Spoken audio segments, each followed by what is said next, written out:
Subscribe to our channel by clicking the subscribe button. Click the bell button and enjoy the latest uploads from our channel.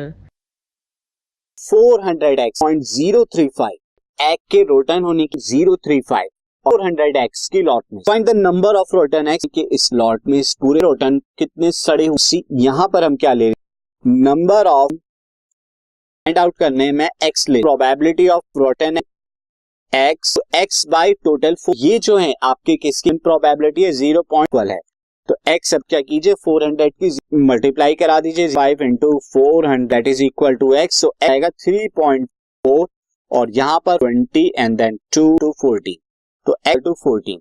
सो इस पूरी lot में